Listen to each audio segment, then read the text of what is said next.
रंगों के त्योहार होली से ठीक एक दिन पहले पूरे भारत में होलिका दहन किया जाता है। हम सब बचपन से आग के चारों ओर घूमते आए हैं, लकड़ियों का ढेर जलाते आए हैं। लेकिन क्या आपने कभी सोचा है कि हम असल में क्या जला रहे हैं? कहानियों में हमने सुना है कि होलिका नाम की एक राक्षसी थी जिसे आग में ना जलने का वरदान था, फिर भी वो जल गई। आखिर जिसे ब्रह्मा जी का वरदान मिला हो वो आग में भस्म कैसे हो सकती है? क्या उस दिन आग के नियम बदल गए थे या फिर वरदान में ही कोई बहुत बड़ा रहस्य छिपा था? दोस्तों, आज के इस वीडियो में हम होलिका दहन की उसी सच्ची और रोंगटे खड़े कर देने वाली पौराणिक घटना के पन्नों को पलटेंगे। एक ऐसा पिता जो खुद को भगवान मानता था, एक ऐसा बेटा जिसकी भक्ति ने मौत को भी हरा दिया, और एक ऐसी बुआ जिसकी एक गलती ने उसे राख कर दिया। वीडियो को अंत तक जरूर देखिएगा क्योंकि होलिका दहन का असली सच आज आपके सामने आने वाला है। कहानी की शुरुआत होती है सतयुग से।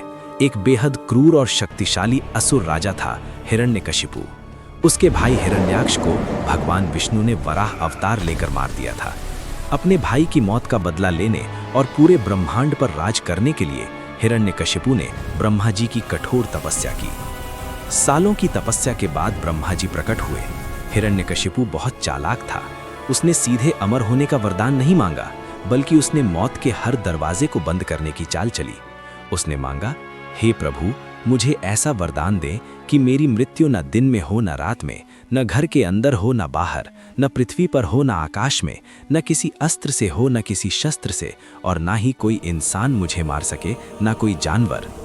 ब्रह्मा जी ने तथास्तु कह दिया। ये वरदान पाते ही हिरण्यकशिपु को लगा कि अब वो अमर हो गया है। उसका अहंकार 7वें आसमान पर पहुंच गया। उसने तीनों लोकों में हाहाकार मचा दिया और ऐलान कर दिया कि अब से कोई विष्णु की पूजा नहीं करेगा। इस ब्रह्मांड का भगवान सिर्फ मैं हूं, पूजा सिर्फ मेरी होगी। लेकिन कहते हैं ना, जहां अंधकार सबसे गहरा होता है वहीं रोशनी की किरण जन्म लेती है। जब हिरण्यकशिपु तपस्या कर रहा था तब उसकी पत्नी कयाधु देवर्षि नारद के आश्रम में रह रही थी। नारद मुनि कयाधु को भगवान विष्णु की महिमा और ज्ञान की कथाएं सुनाते थे। कयाधु के गर्भ में पल रहा बच्चा वो सारी कथाएं सुन रहा था, और यही बच्चा जब पैदा हुआ तो इसका नाम रखा गया प्रहलाद। प्रहलाद असुर कुल में पैदा तो हुआ, लेकिन उसके रग रग में भगवान नारायण का नाम बहता था। जब प्रहलाद थोड़ा बड़ा हुआ तो हिरण्यकशिपु को पता चला कि उसका अपना ही खून उसके सबसे बड़े दुश्मन विष्णु का भक्त है। हिरण्यकशिपु ने प्रहलाद को बहुत समझाया, डराया, धमकाया। अरे मूर्ख, विष्णु कोई भगवान नहीं है, मैं भगवान हूँ, मेरा नाम जप। लेकिन प्रहलाद मुस्कुरा कर कहते, पिताश्री, भगवान तो कण कण में है, वो आप में भी है और मुझ में भी। ये सुनकर हिरण्यकशिपु का खून खौल उठता था। जब हिरण्यकशिपु ने देखा कि प्रहलाद नारायण का नाम लेना नहीं छोड़ रहा तो उसने अपने ही 5 साल के बेटे की हत्या का आदेश दे दिया। प्रहलाद को पागल हाथियों के सामने फेंक दिया गया, लेकिन हाथियों ने प्रहलाद को कुचलने के बजाय उन्हें प्रणाम किया। उसे जहरीले सांपों के कमरे में बंद कर दिया गया, लेकिन सांपों का जहर प्रहलाद के लिए फूल बन गया। उसे ऊंचे पहाड़ से नीचे फेंक दिया गया, लेकिन भगवान विष्णु ने उसे अपने हाथों में झेल लिया। हिरण्यकशिपु पागल हो चुका था। वो समझ नहीं पा रहा था कि इस छोटे से बालक को आखिर कैसे मारा जाए। तब दरबार में प्रवेश होता है हिरण्यकशिपु की बहन होलिका का। होलिका कोई आम राक्षसी नहीं थी। उसने भी घोर तपस्या की थी और ब्रह्मा जी से एक जादुई वस्त्र वरदान में पाया था। इस वस्त्र की खासियत ये थी कि अगर होलिका इसे ओढ़कर आग में बैठ जाए तो आग उसका बाल भी बांका नहीं कर सकती। हिरण्यकशिपु ने होलिका से कहा कि वो प्रहलाद को गोद में लेकर चिता पर बैठे। होलिका मान गई। लकड़ियों का एक बहुत बड़ा ढेर लगाया गया। फाल्गुन मास की पूर्णिमा का दिन था। होलिका ने अपना जादुई वस्त्र ओढ़ा और नन्हे प्रहलाद को कसकर अपनी गोद में पकड़ लिया ताकि वो भाग न सके। चिता में आग लगा दी गई। लपटें आसमान छूने लगी। हिरण्यकशिपु बाहर खड़ा जोर जोर से हंस रहा था, लेकिन तभी एक चमत्कार हुआ। भगवान नारायण की कृपा से अचानक एक तेज हवा का झोंका आया। होलिका के शरीर से वो जादुई वस्त्र उड़कर भक्त प्रहलाद के ऊपर लिपट गया। होलिका चीखने लगी, क्योंकि वरदान का एक नियम था जिसके बारे में अक्सर बात नहीं की जाती। ब्रह्मा जी ने कहा था कि इस वस्त्र का उपयोग कभी भी किसी निर्दोष की जान लेने के लिए नहीं किया जा सकता, वरना ये काम नहीं करेगा।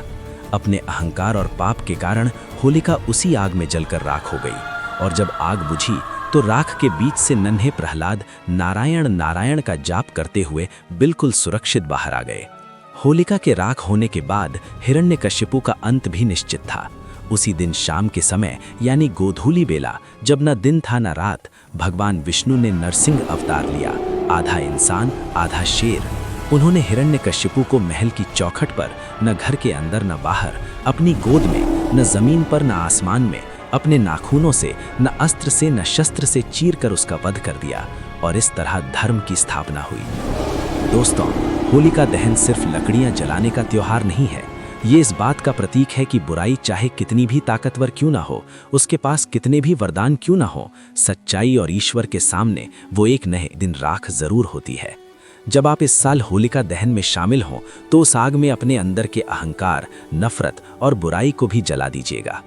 अगर आपको होलिका दहन की ये पूरी और सच्ची घटना पसंद आई हो तो इस वीडियो को लाइक करें, अपने दोस्तों और परिवार के साथ शेयर करें ताकि वो भी इस त्योहार का असली मतलब समझ सकें। और हाँ, चैनल को सब्सक्राइब करना मत भूलिएगा। कमेंट में एक बार प्रेम से लिखिए जय श्री नृसिंह भगवान या जय भक्त प्रहलाद।